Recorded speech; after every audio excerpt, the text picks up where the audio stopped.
Greetings, blessings, and gratitude for choosing Info Dissected, the podcast with Chuks and Kae-C. In this episode, we need to talk about boundaries and energies. All right. Yeah. So for me, I think respect is a huge. It's a huge part of my receiving of love, let's say. And I think on one of the other times that we recorded, I was talking about kind of the ambiguousness of terms. So stuff like respect, like how it can be interpreted by different people in different ways. So it consciously in my mind, I understand that the way that I kind of receive respect, receive love, receive care, all of these kind of emotions, feelings, or actions, or however you want to view them, are subjective and all relative to my experience. But neither here nor there, it is what it is in the sense that if I feel disrespected, if I feel like I'm not treated in a way that is careful and thoughtful of my feelings, my life, the people that I care about, all of these things are the things that I think encapsulate respect. And these are the things that I think when they're not present or when they're not received in a way that I understand, these are the things that erode the love. These are the things that erode the ability for me to prioritize that person's feelings and life in general over mine. And I think this is across the board, apart from my kid. Do you know what I mean? Yeah. I feel like my child is the only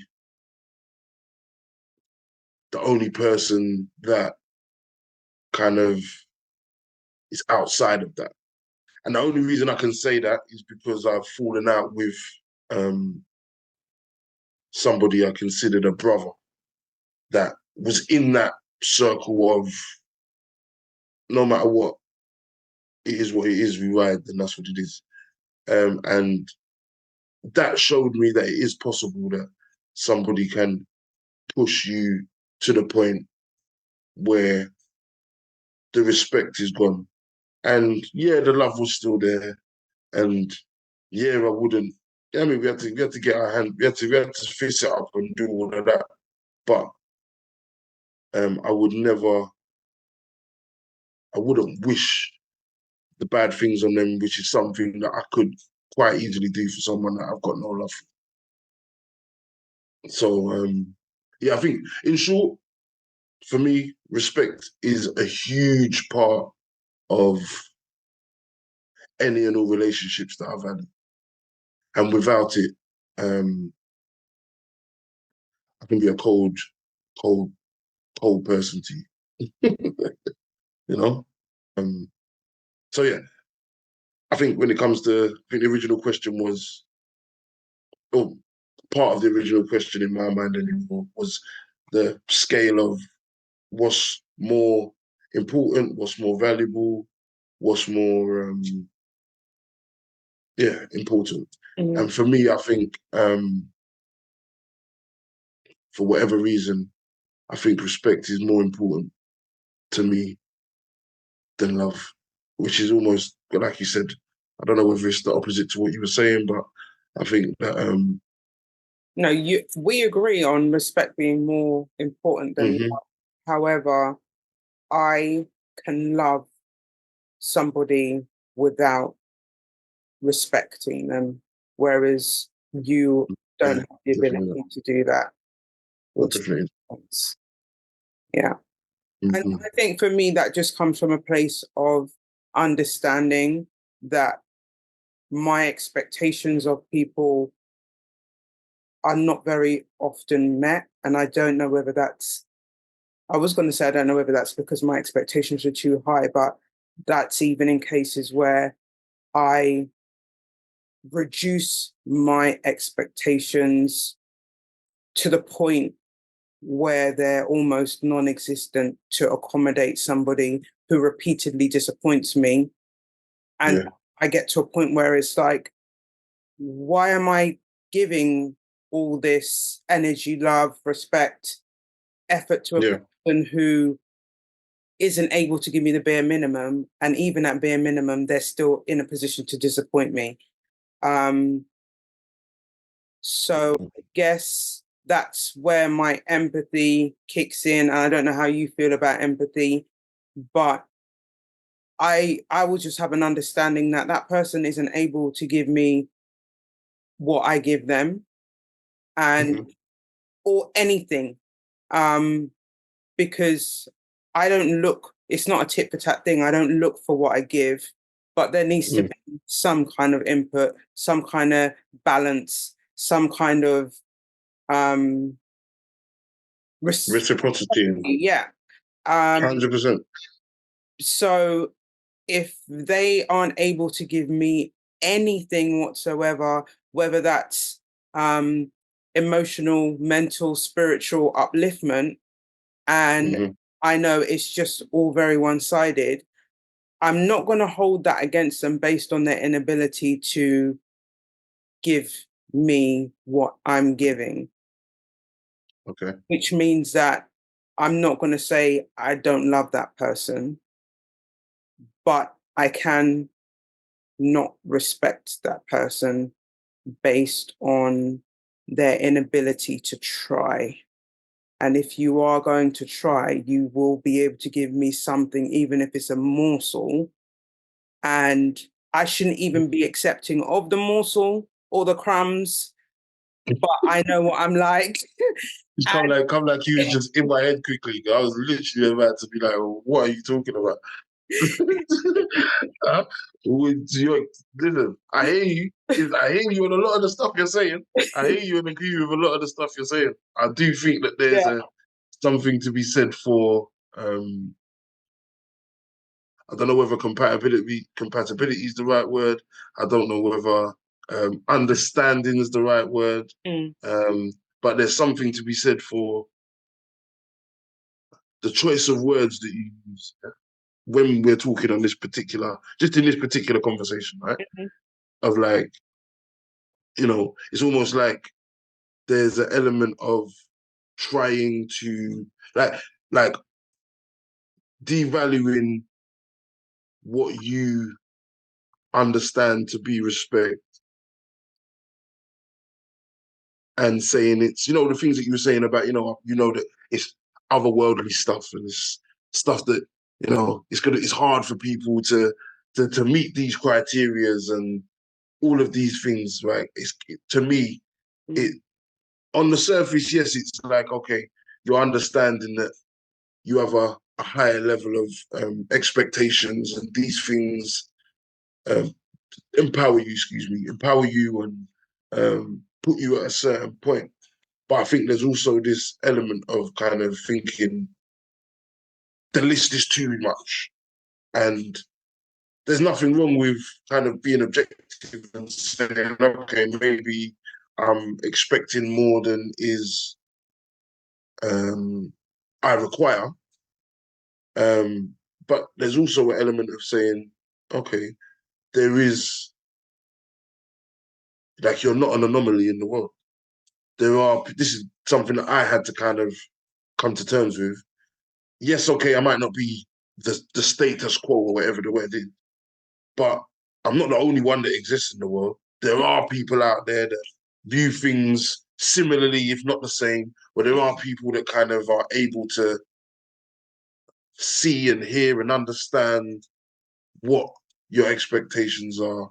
And if you are going to adjust them, it's not because, I have to settle for that because what I want is so out of touch. It's more like, okay, the pros and cons are there, I don't want it to sound like I know my value, but I will accept any form of minimal effort. That isn't what it is. The issue, I didn't hear that. But the fair. issue that I have is Mm. I know myself love, and I don't want to sound like I'm blowing my own trumpet, but Blow that, man, auntie. I know, love, and respect myself. And I know Mm-hmm. what it feels like when I am able to pour into whoever, Mm-hmm. whether it's at Mm-hmm. work, personal, whatever. I know what I'm like when I'm able to pour. And I Mm-hmm. am happiest when I am pouring. However, there are people, and there have been persons in my life Mm-hmm. who, at the time, I wasn't who I am now. So I'm just pouring, pouring, pouring, pouring. It's draining, but I'm still pouring. I'm empty, but I'm still pouring. I'm finding it from somewhere. So when I've evolved into the person that I am now, Mm-hmm. what I understand is people aren't always going to be deserving of that. They're not always going to appreciate that. And something that I heard recently was, if when people ask you for things, the first time they ask and you give, they will be um they'll be happy that you've given. The second time that they ask and you give, they will be appreciative. The third time, they will expect. And the fourth time, if you tell them no, they will have you up for saying no or for having a boundary. And so, with me not wanting to um, have that feeling of hurting someone's feelings or making them feel bad or Mm-hmm. finding from places that I don't even know I've got just to accommodate and to give, that puts strain on me. Mm-hmm. What I needed to do and what I do now is I watch the effort and watch the energy and watch what's being put in my direction. So that means if somebody who I love is, like I say, morsel crumbs, bare minimum, it just means I can't be my undiluted self towards that person, which Right. is somewhat uncomfortable for me. So I will just keep my distance. That doesn't mean that if you're in a state of despair or you need help or whatever, you can't call me up and say, Casey, what are your thoughts on this? Or can you help me out with Is that? that love? Is that love? Is that something that you would? Is that something that's specific to a certain group of people? No, So, in other words, yeah. So, in my sense, and what I'm saying is that something that you've got somebody you care about, whether it's a family member, whether it's a friend, whether it's whoever, somebody that you haven't got respect for, but you've got love for, right? And they ask you for something that you can do, but you wouldn't. Um, it's not something that you're going to put yourself.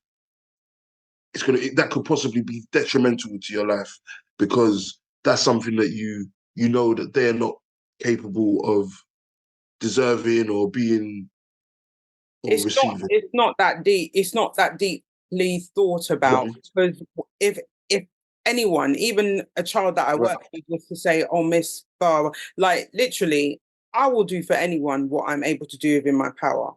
Okay. There are people who I would go above and beyond for, and Yeah. that is the difference because my natural Hmm. instinct is to go above and beyond. I do it at work, I do it in all aspects of my life. Hmm. The issue is not me going above and beyond, it's Right. when the person's expectation of me is to go above and beyond, knowing that they're not giving anything. Right. That's the issue that I faced previously. So people who And would do you just, refuse? I wasn't refusing then, Okay. but I now have the discernment to Mm. identify, okay, well, I haven't heard from you in a while, and now you're calling me up and like, oh, can you help me do this? Or oh, can you? There was a time where you could do that, and I'd be like, sure, and I'll drop what I'm doing and I'll be accommodating. And you ask me for something now, 5 minutes later, it's done. I know it's out the way. I'm getting on with my day. Don't think anything else about it. Mm. I'm now at a point, or have been at a point for some time, where it's okay to say it's not convenient right now, or I can't do that for you, but this person may be able to, or depending on our last interaction, maybe not even respond to the message like, Yeah. are you serious? Because I used to be that person who is, and there were specific people who know me well enough to know, oh, just leave her for a week and she'll breeze off. And then I'll just get on the phone and run to joke, and she'll be, once she's laughing, she's cool. And it's, yeah, yeah.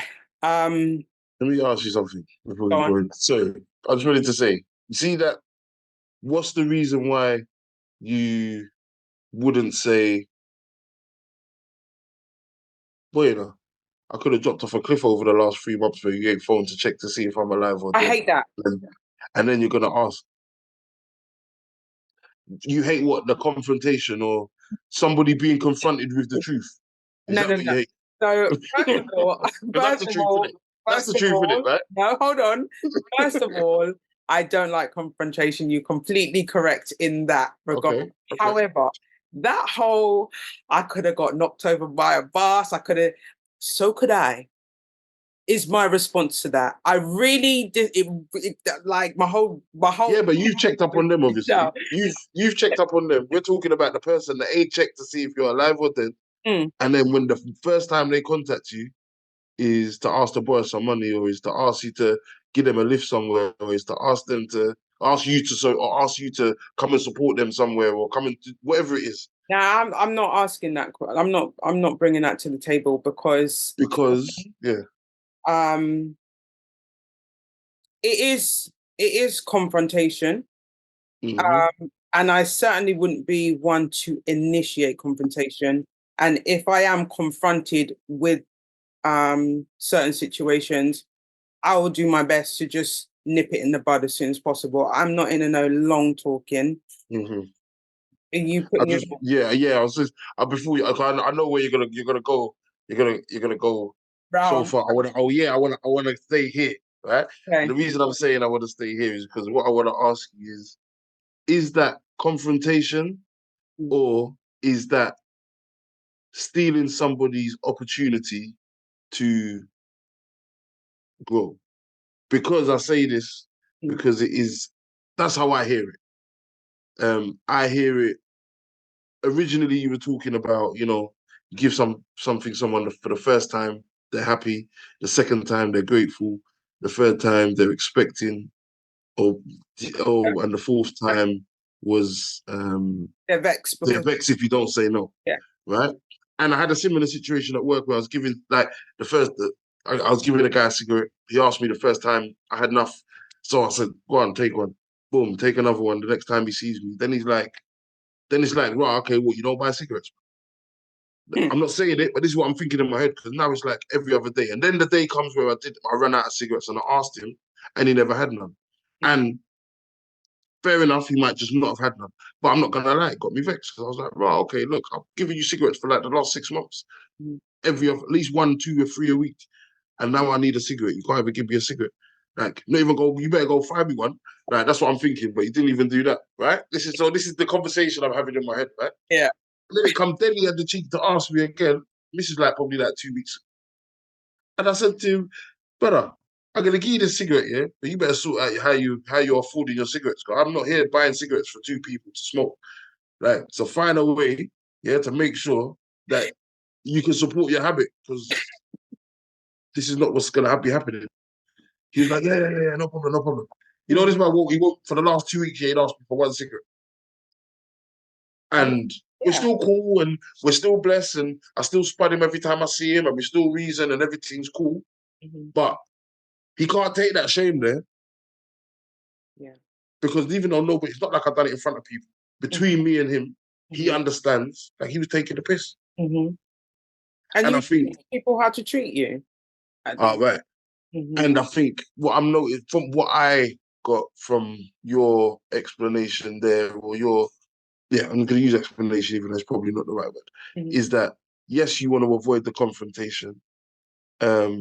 And maybe another day I would want to go down the route of why do you want to avoid that confrontation, and what is the worst case scenario that could happen from that confrontation. But I think more what I'm trying to go is more, I said, I think that will come up in our next conversation. Probably. Yeah. Maybe. Yeah.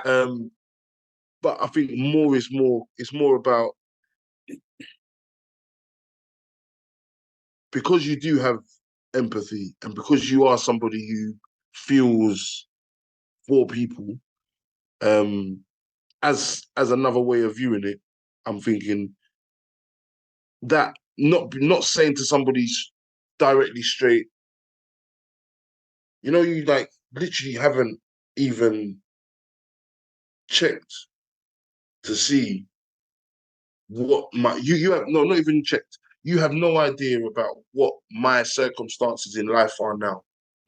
And I think it is a bit disrespectful to kind of assume, and yes, they have their own thing, but just you as my friend and saying like, wow, look, this person isn't checking to see if it's even viable to even ask that question.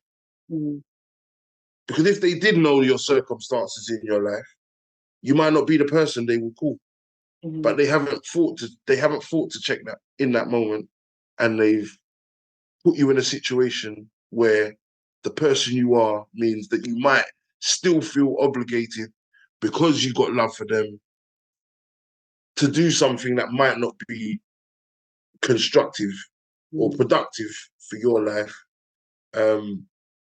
So in the future, I think for planning for the future, if you was to say that kind of thing to them in the future, then they wouldn't be in a situation where they're going to ask you for, I know you don't smoke cigarette, but I'm just saying, they might not ask you for that cigarette because they realize that, well, it's not sensible to do that, because I don't know what her situation is, because I've been a bad friend, or because my life has taken over and I haven't checked in. So maybe I should check in future, or just pipe down and leave the woman alone until I do know what her situation's like, if that makes sense.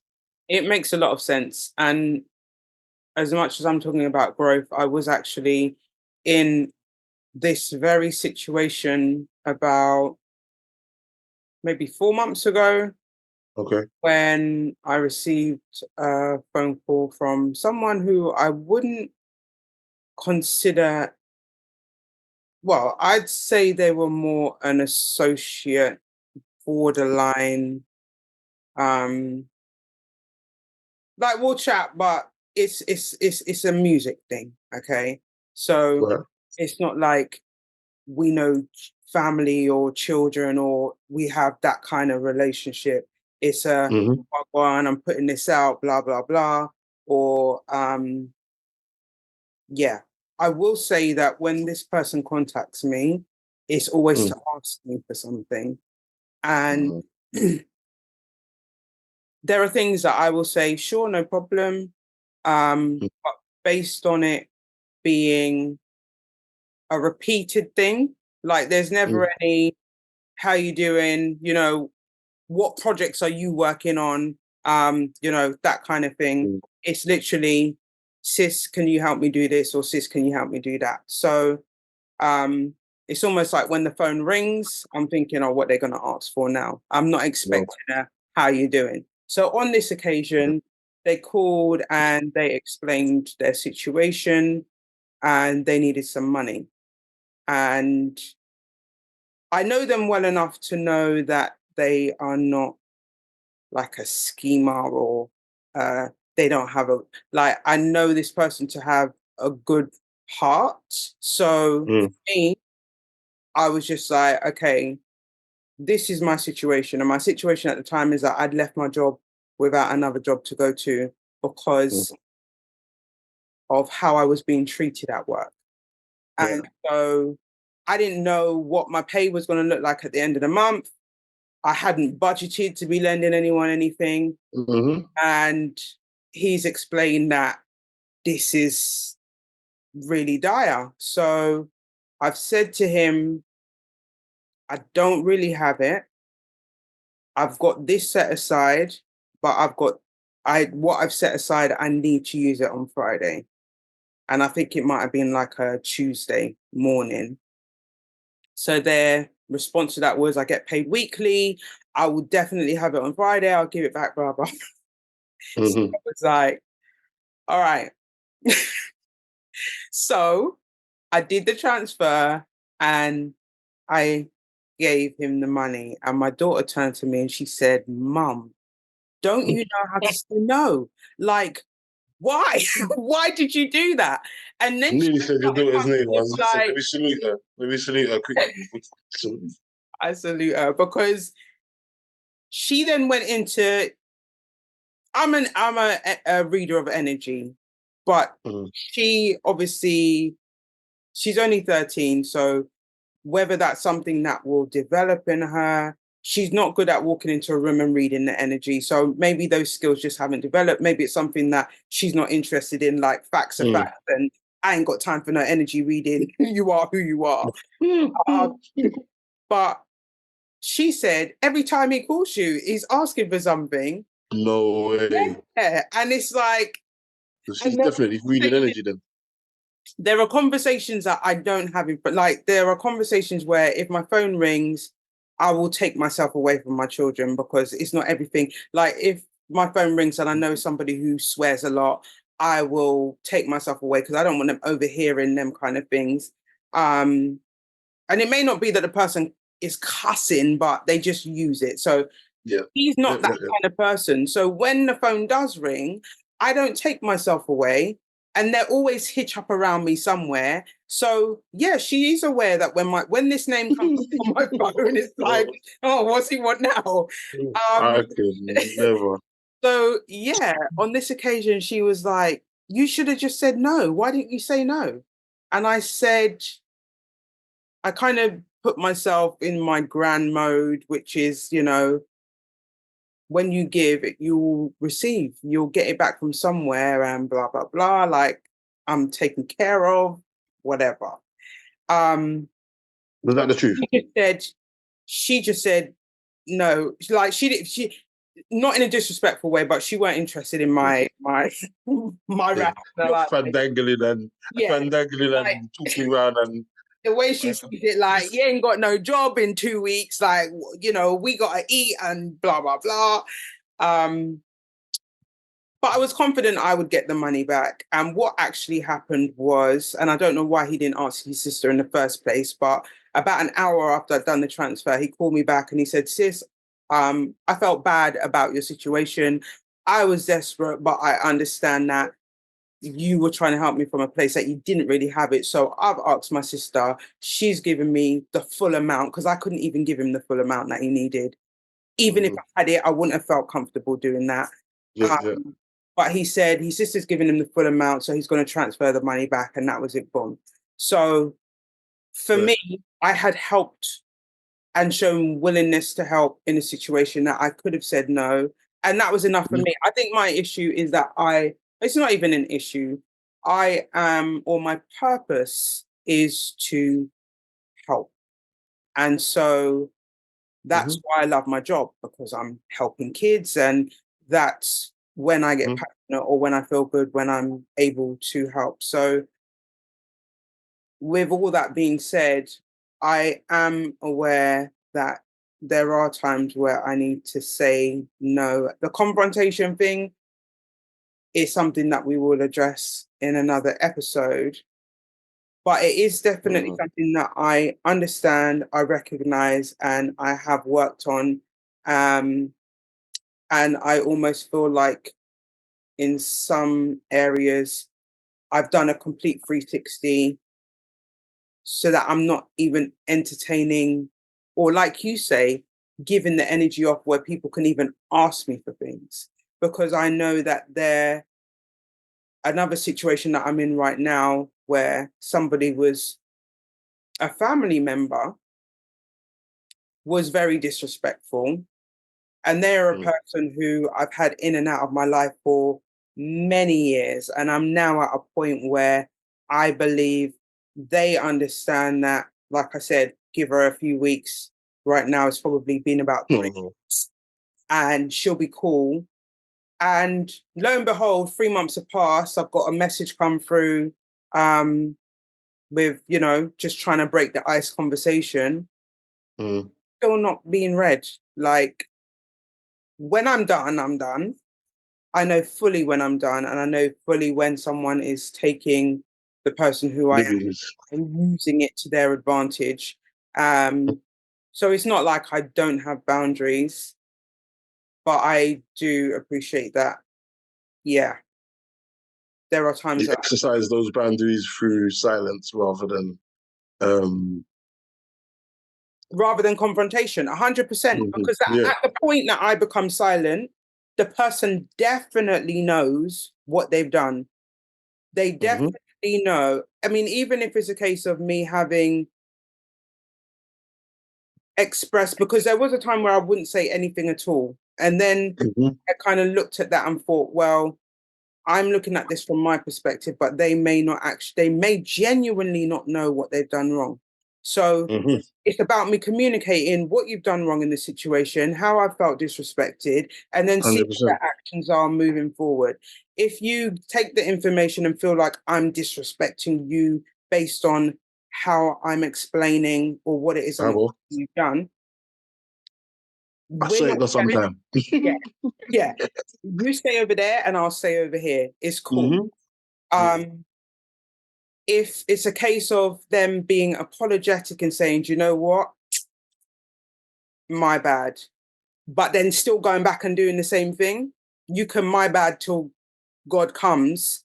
I understand that you are using this apology thing to get what you want out of the relationship. So again, you're not going to get the same version of me. Each time you cock up, you will see a more diluted version of me each and every time until it's just water under the bridge. See ya. And then there is taking the information that I've given and looking at it and I'm thinking, you know what? She's got a point. Let me make sure I don't make that mistake again. And it's cool beans. So I think boundaries is important. 100%. Consequences are, I think, the most important part of setting a boundary, especially if you are going to give that person the leeway to come back into your circumference, come into your space, into your life in that capacity. Because that's what I was hearing a lot. Is just that kind of, okay, either if you are gonna set that boundary, you are gonna make it communicate. If you are gonna communicate what that person has done or how that person has made you feel, or whatever it is, and then you're gonna look and see if they take or they're gonna do the same thing again. I think for me, whether it's something I'm learning, because I don't do it all the time, and I think I find it harder to do with people that I love, which is something we'll definitely have to address later on. I think it's so important to set that consequence in that communication. If this does happen again, or if you do this, or whatever, this is going to be the consequence. This is what I will do. Yeah. Or, you know what I mean? This is it. Yeah. And then move forward. Because especially when you are the kind of person that has been able to, forgive so many things or brush so many things under the carpet because they haven't necessarily, been, either physically impactful in your life or in any meaningful way, spiritually or mentally impacted. I think it's essential, I think, to be able to kind of set that consequence. I You mean, know? there is that 100%. And with this person in particular, it's Mm. almost like I said, our relationship tends to be very on and off. I Yeah. think the longest time we stopped talking for was about 2 years. And it's the same thing. But the time Mm. before this that we stopped talking, it's like I'm not over here thinking, oh, I wonder how they are and blah blah blah. Like when I'm in that space, it's just you're kind of non-existent. I'm just cracking on and focusing on things and people who are important to me. Mm. It's not any bad vibes or anything like that. But like I was saying, the previous time, it might have been about maybe 6 months. Can't even remember what this person did. But it was my daughter Mm. that said, oh, have you spoken to Uncle Rete? And I was like, nah. And she said, I think you should call him. And lo and behold, when I did call, Mm. it's just as well I did because without going into too much detail, Mm. that person was in a place where a day later I might have received a phone call to say they weren't here anymore. And Mm. it was almost like, wow, I'm over here just cracking on. I'm not giving them a second thought because I'm feeling disrespected, and you're not owning that disrespect and coming correct. You're just going to Mm. carry on with your life. And so carry on with your life and do what you're doing. But Mm. there is also an element of not understanding how people process things, their ability to deal with situations, and even the ability to come correct. Um, and I've Fair. always painted it as an egotistical trait, but I believe that in some cases it's more than that. Because if you've not been Mhm. taught those things, if they're not embedded in you, if you kind of have that as your survival mode, because some people Yep. adapt it in ways where their behaviors are more their coping mechanism or their way of surviving, so they don't know any other way. Yeah. um it's tough. So in that situation I was, I wasn't ever going to turn around to my daughter and say, I'm not calling that idiot. But if I was a different person, I could have said to her, do you know what, I've not spoken to him because we've had a disagreement, he's not handled it correctly, and Mm. it's been multiple times now, and mum just feels like it's not the best thing to do. I just Mm. went with what the energy was telling me to do, and Fair. thank goodness I did. True. Here we are again in another Mm. scenario where I'm feeling the same type of way again, and it's almost like, how many times is it? So it's a tough one. It really It is. is a tough one. And hear this now. Let's do our, I don't know how we're gonna close it, but we're gonna have to close this one Yes, because we should have been doing something else right now. 100%. I don't know what your time's like, but yeah, Yeah. Um, love every single time. Um, and info is always dissected the right way between the two of you, know. 100%.